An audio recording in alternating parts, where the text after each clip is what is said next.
Hi history lovers, and welcome back to the channel where I bring you new videos every week on all aspects of the past. Today I have another royal jewels documentary for you as we look at the history of St. Edward's crown, most famous for being the coronation crown used in the United Kingdom. As you may know if you've been here for a while, I'm a bit of a sucker for shiny, pretty things, so much so that I have an entire playlist dedicated to treasure, which is linked on screen and below for you. So I'm excited to share with you the story behind this crown's creation, as well as the gorgeous precious stones it contains, the time it was nearly stolen from the Tower of London, its appearance in royal monograms, and its use in past, and most likely future, coronations.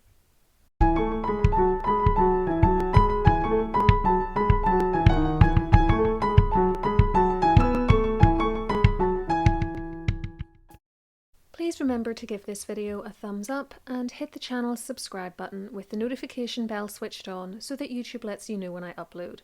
My social media and Patreon page are also linked in the description box below if you'd like some additional history calling perks. Sadly for historians and jewellery lovers alike, almost all of the medieval crown jewels of England, which had taken centuries to accumulate and which included the items you see here, were broken up, sold, melted down for coinage, or otherwise destroyed in 1649 on the orders of Parliament, after the parliamentarians, led by Oliver Cromwell, overthrew the monarchy in the late 1640s and had the then King Charles I executed in January 1649. After a little over a decade, however, Cromwell was dead and the Republican experiment had failed. Charles I's eldest son, Charles II, was invited to return to England from his exile in mainland Europe and retake the throne, which he duly did in 1660. He had virtually no crown jewels, however, and this was a major problem.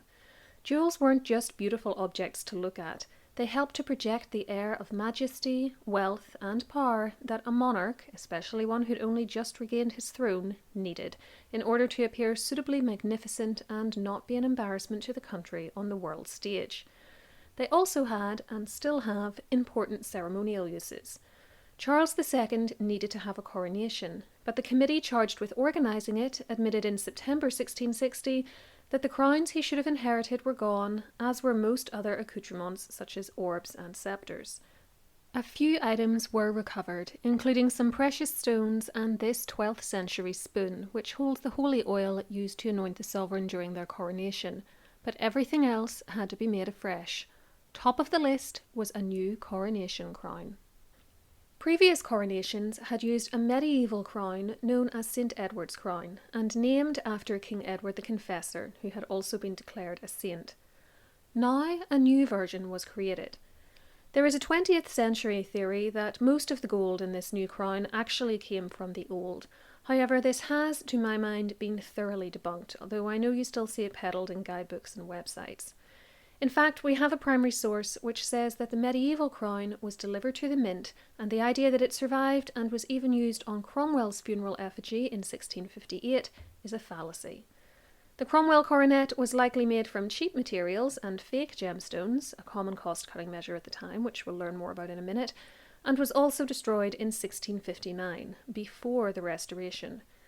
To provide a sense of continuity with the past, however, the new St. Edward's crown did share its predecessor's name and was to follow its design as closely as possible, even if the basic materials were not identical.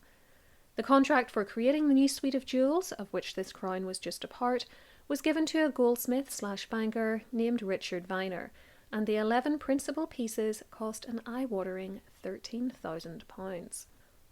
While many other items in the Restoration crown jewel set have been altered and even remade over the centuries since, see my video on the Cullinan diamond to hear about changes made to the imperial state crown and the sceptre for instance, the new St. Edward's crown has remained remarkably untouched and is still essentially the same item which Charles II commissioned. At its widest, the crown measures 30.2 centimetres, though this drops to 24 centimetres at its base, and it weighs 2,040 grams, which is just shy of 72 ounces. Starting from the bottom, it is composed of a gold band sitting on top of a circle of ermine to make it more comfortable to wear. That gold band has rows of small golden beads at its top and bottom, though looking at older images, you can see that they used to be pearls, or perhaps fake pearls. Running around the middle of it are a selection of 16 quite large precious gemstones. These gemstones are mounted in enamel which has been fashioned into the shape of acanthus leaves, and they are surrounded by aquamarines and topazes. Depending on the pictures you look at and the lighting they are under, they can have the appearance of diamonds, but in fact there are no such stones in this crown. The Royal Collection Trust, which cares for it, instead lists the stones present as being tourmalines, topazes, rubies, amethysts, sapphires, garnet, peridot, zircons, spinel, and aquamarines. Above the gold band are 4 crosses pate, alternating with 4 fleurs-de-lis. The crosses are decorated with precious stones in their centres, again set into enamel, with 3 more square-cut precious stones set into each of the bars, coloured stones in the middle with what I'm guessing are aquamarines flanking them. The fleurs-de-lis have clusters of similarly pale stones on their leaves, and a single, more deeply coloured gemstone in each of their centres.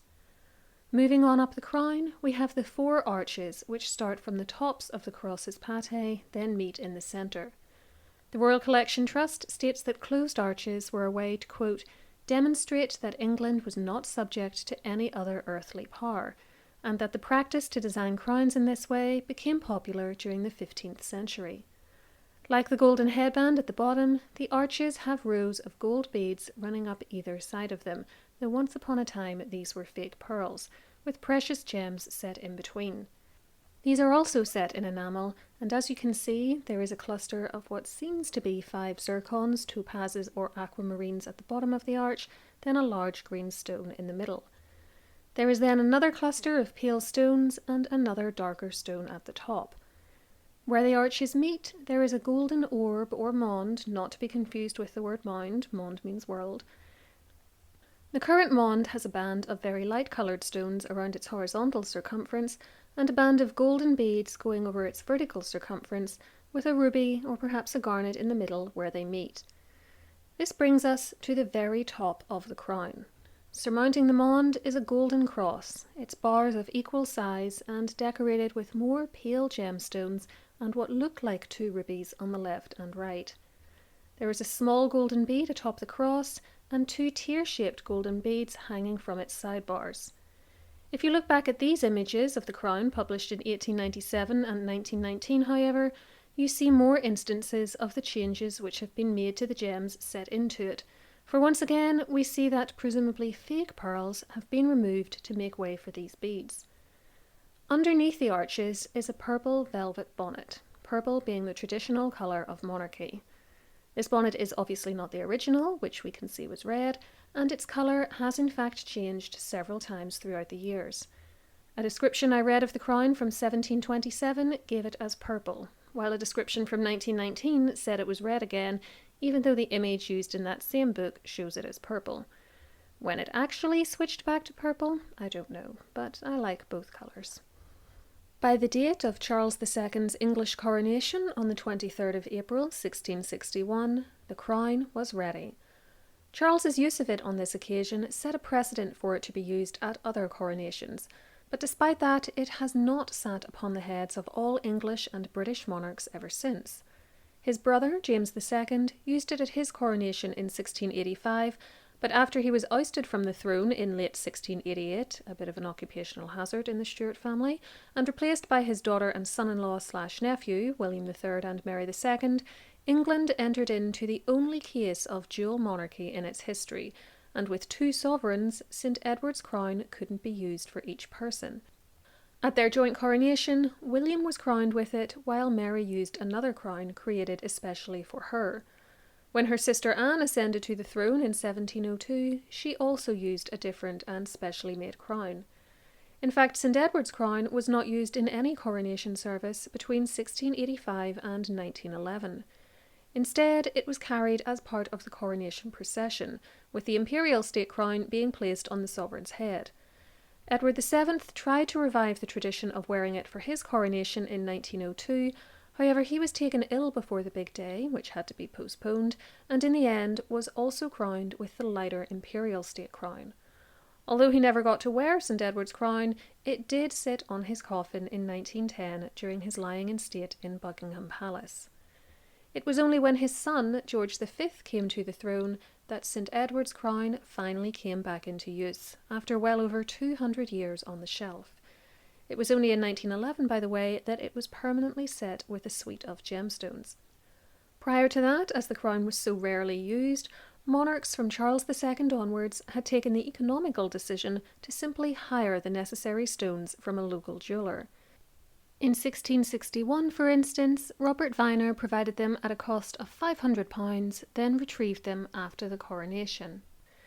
The crown was used again for the coronation of George VI in 1937 and Elizabeth II in 1953, and unless there is a massive breach in tradition and protocol, I would expect it to be used at the coronation of Charles III as well. Edward VIII never wore it, as he wasn't king for long enough before his abdication in 1936 to be crowned, but he was able to use it in another way, and one which is shared by many other monarchs too. I'm speaking of his royal monogram, or cypher. A royal monogram is a very simple device consisting of the first letter of the monarch's name, followed by or entwined with the letter R, which stands for Rex in the case of a king, Rex being the Latin word for king, or Regina in the case of a queen, this is the Latin word for queen. Where necessary, it will also incorporate their regnal number in Roman numerals, such as a 2 in the case of Elizabeth II. Above these letters and numerals is a crown, and in numerous cases that crown has been St Edward's, as you see here in an example of Edward VIII's monogram. It doesn't have to be though. In Scotland, the Royal Crown of Scotland is used, and I have a video on the Scottish crown jewels if you'd like to learn more about them. And as you can see from this example of Edward VII's cypher, in some cases the monarch will opt to use the now non-existent Tudor crown, because I guess everybody loves the Tudors. These cyphers can be used on things like royal correspondence and military uniforms, but they also appear all over the United Kingdom and the Commonwealth on other objects, including postboxes and phone boxes. Furthermore, because these items are not replaced very often, as you've already seen from the other images I've shown you, there are still a lot of them in use today which have quite old monograms on them. Here are 2 postboxes in the town of Windsor, for instance. One with the Elizabeth II monogram on the left and using St Edward's crown, and one with her grandfather's monogram on the right. The reason I can tell that this is George V, by the way, and not George VI, is because there's no regnal number here. George V opted not to use one, presumably feeling that enough time had passed since the death of George IV in 1830 that no one was going to confuse them. Sometimes the crowns even appear without the royal initials. Look at these phone boxes I photographed in London a few years ago, for instance. The one on the left has a Tudor crown, the one on the right has St Edward's crown. King Charles III, if you're interested, has opted to use the Tudor crown for his English monogram, with the Crown of Scotland for the Scottish version.